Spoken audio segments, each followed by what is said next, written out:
Kuna kitu kidogo I would like to show you. Hii ni sehemu ambayo inapitisha maji, kwa tuseme ni mto ama mfereji like that. Lakini tunajua kwamba mito husafirisha dhahabu, alright? Lakini sehemu gani sasa katika mito ambazo dhahabu huenda kuwa deposited?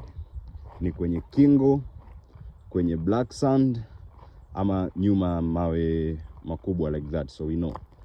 Kwa hiyo kitu gani ambacho kimeinua udadisi wangu ni kwamba angalia hii sehemu, maji yatakuja yatapita hii sehemu yote, alafu yatakuja yatakwama hapa,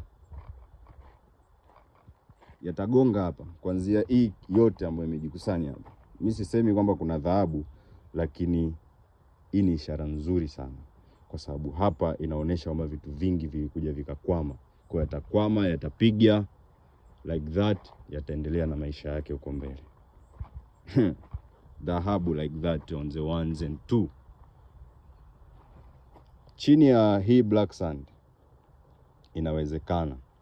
inawezekana na kuna chances kubwa kwamba hapa kunawezekana ukawa na dhahabu, kama chanzo cha huu mto ama mfereji huu ni kwenye miamba yenye asili ya madini.